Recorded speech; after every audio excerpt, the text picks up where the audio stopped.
There is a misperception that eating for great skin means you have to be super healthy or super restrictive or adhere to a particular diet. None of that is true. Eating for great skin is about eating more of the good stuff. Now, I don't adhere to any particular diet, but I am mindful and tactical about what I eat because I want my food to be working some magic on my skin from the inside out. And today I'm going to show you what that looks like. So we're going to step away from this desk and I'm going to take you into my kitchen. So let's go. So welcome to my kitchen. It's a little bit echoey in here because there are lots of hard surfaces, but we'll crack on. I just want to preface this by saying my kitchen is not perfectly tidy. I have two small children with more on the way actually, and my cupboards are often a mess, and I'm pretty sure there's a dinosaur in the fruit bowl over there, but hey, this is real life. So the first food that I genuinely eat every day is almonds. And if you've watched this channel before, you probably won't be surprised to hear that. I typically eat 1 to 2 handfuls of raw, unsalted almonds every day. I may start my day with a handful while I'm getting my kids breakfast, and they are a great food to kick your day off with because they contain both protein and healthy fat, which helps to keep your blood sugar on a steady trajectory for the rest of the day. And if you've watched this video, you'll know how important that is for both your skin and your general health. I might then have another handful mid-morning or mid-afternoon, depending on how hungry I am. Now, the reason I make a point of eating these is for 2 reasons. Number 1, they are crunchy and filling and satisfying. And number 2, research suggests that eating almonds regularly can help to minimize wrinkles. And I am firmly in my mid-30s, so this is a key concern of mine at the moment. This is likely to do with the fact that almonds are rich in vitamin E, which is a powerful antioxidant for your skin, and they're also rich in linoleic acid, which is a type of healthy fat that plays a key role in creating a strong skin barrier. Now, obviously almonds aren't the only nuts you can eat. They're simply the ones that we have data on because they've been studied for this skin purpose. Other nuts like pecans and walnuts are likely to have a similar benefit. Now, you might have noticed that I got these out of a jam jar. That's because nuts taste better and retain more skin boosting nutrients when you keep them in an airtight container and in a cool, dark place. So I will always make sure the lid is screwed back on tightly, and I'll pop them back in the cupboard.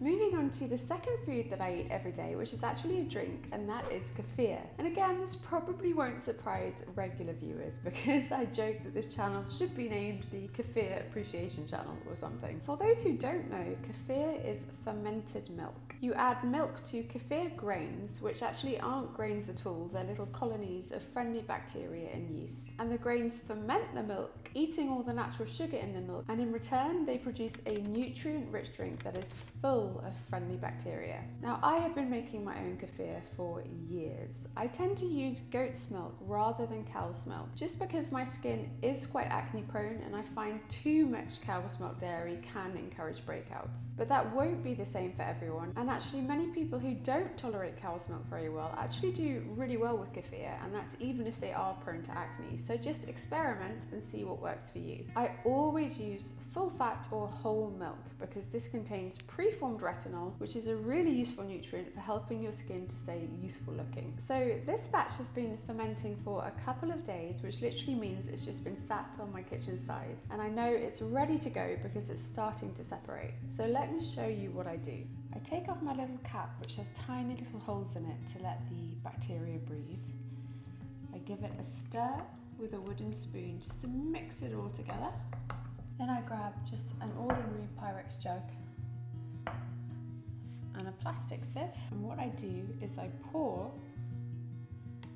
the kefir with the grains into the sieve, and it all comes out and drains into the jug below. I'll just help the kefir through with the spoon, and as you can see, I have absolutely loads of grains here, and they look kind of like cottage cheese. And when I first started, I had literally about a tablespoon of grains, but they multiply with every batch of kefir that you make. So as you're going to see, this is going to make a bit of a mess. I just move my Pyrex jug out of the way, and I'm going to tip the grains back into their jar. Oh gosh, put those in.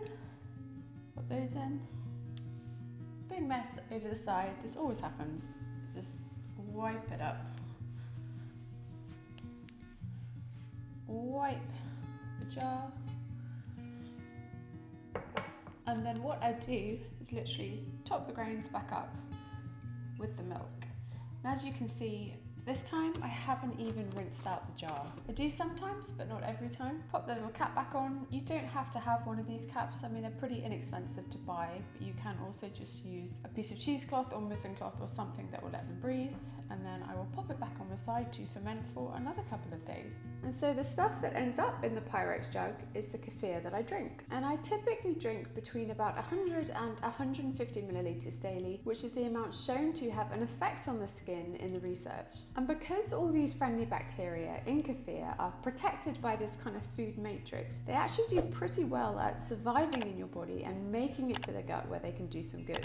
So whereas I would typically recommend taking probiotic supplements with food, kefir I will drink on an empty stomach, actually even before those almonds that I mentioned first thing in the morning. And why do I drink it? Well, research suggests that drinking kefir consistently can help to clear breakouts by up to a third. And I definitely do notice that my skin is consistently clearer when I drink it. It can also help to keep dry skin at bay, which is really useful in colder months. Plus, it is just weirdly addictive when you get into the habit of drinking it. So try it for yourself. Before we move on to the next food, let me just say that if you're interested in this concept of leveraging food as skincare, you want to download my free guide, Skincare Starts on Your Plate, your Jumpstart Guide. You can find it on my website, fionalawsonnutrition.com, and I will pop the link in the video description box below for you. Right, the third food that I eat every day is dark chocolate. And really, honestly, I do. And when I say dark chocolate, I typically mean something that has 85% cocoa solids and above. At the moment, I have this one, which is a 90% bar, which is from Waitrose, which is my local grocery store here in the UK. And I also have this one, which is Lindt 85%. Now, I've worked my way up to eating those percentages to the point that now if I have something that's less intense, it just doesn't taste chocolatey enough for me. If you could hear a growl, by the way, that was my Labrador who sat right at my feet. And there are a couple of reasons for eating this type of chocolate. Firstly, they're lower in sugar than your average milk chocolate bar. And we all know that too much sugar can promote breakouts and it can even make your skin age more quickly, so I am mindful about how much sugar I consume. Secondly, dark chocolate contains more special plant compounds called flavanols. And fascinating research suggests that when you eat dark chocolate, these flavanols can help to protect your skin against sun damage, and they have an anti-aging effect in their own right. Now, a higher percentage of chocolate doesn't necessarily mean more flavanols, which I talk about in this video. But because of the production methods of both of these chocolates, I'm reasonably confident that they are both pretty high in flavanols. Again, check out my video on chocolate for skin where I talk about the bars with the highest flavanol content. So I will typically have a couple of squares of dark chocolate daily, normally after lunch or after dinner. And look, I'm like anyone else, I could easily overeat this stuff. So what I do is break off a couple of squares, pop them in a ramekin dish and have that. If I went and sat with a whole bar, I would probably end up eating way more than I intended, which definitely does happen sometimes. Now moving on to the fourth food I have every day, which is another drink, and that is green tea. I will typically have a couple of cups of green tea daily, and I always have it after food because if I have it on an empty stomach, it makes me really nauseous. This is my favorite green tea at the moment, but to be honest, I do chop and change a lot because I like to try different ones. Now, I always say that if you don't like green tea, or if you think it tastes bitter or grassy, it's probably because you're making it wrong. So let me show you what I do. So first, I heat my water to 80 degrees centigrade, and I'm really lucky that I have a temperature control kettle, so I can set the temperature to 80 degrees centigrade. But if you don't have that, don't worry. All you need to do is just boil the water as normal, then pour it into a mug and leave it to cool for 5 to 10 minutes before you add your tea bag. But here's what it looks like when I make it. Get my mug, pop the tea bag in. Now pour the water that I've heated to 80 degrees centigrade over the tea bag, and then I get something to cover the mug. Now this is actually a little bowl that I made with my 18-month-old in Pottery Cafe. I'll just perch that on the top. I know it looks ridiculous, but this is how we roll here. So I will leave this to brew for 2 to 3 minutes, and then it will be ready to drink. Now obviously you could use an actual teapot, and I think my late grandmother would be horrified to see how I'm making tea, but this is just the life stage I'm at. The reason I drink green tea is because, you guessed it, it has some very well documented skin benefits. Like chocolate, it can help to protect your skin from UV damage, which is ultimately going to keep you looking younger over the longer term. There are ways to brew it for extra skin benefit, which I do sometimes but not every time, and I talk more about that in this video. Green tea is super refreshing when you get into drinking it, and it's a really nice way to round off a meal, so like the others, just give it a try.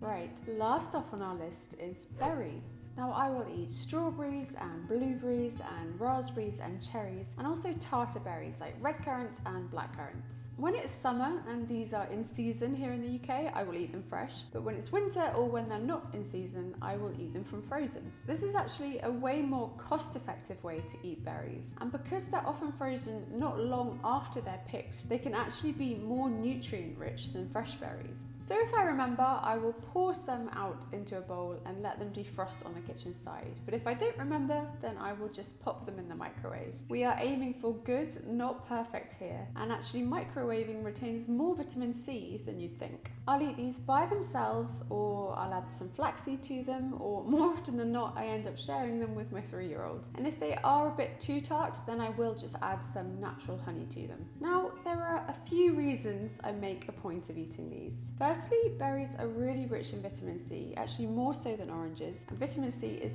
super important for your collagen production. Secondly, berries contain special plant compounds called carotenoids, which literally give you a natural glow when you eat them. And thirdly, research consistently shows that the more fruits and vegetables people eat, the better their skin tends to look. And nutritionally, berries give you a real bang for your buck. I eat lots of other fresh fruits and vegetables too, but berries are always a mainstay. So there we have it, the 5 skin supporting foods and drinks that I genuinely eat daily. Now, I want to make the point that the power of food in supporting your skin lies in consistent habits. Drinking 1 cup of green tea or eating 1 square of dark chocolate isn't going to do much, but committing to these habits over the longer term is what can pay dividends. My skin is far from perfect, but I've definitely noticed it's much better when I stick to these habits. If you have any skin foods that you eat regularly, I would love to hear about them, so please just drop me a comment below. Thank you for watching until the very end. I hope you found that interesting. If you did, you might like another video I've done on the #1 diet hack for great skin, which I'll pop there for you. I hope to see you there. Otherwise, I will see you next time for another video on nutritional skincare. Thank you for watching.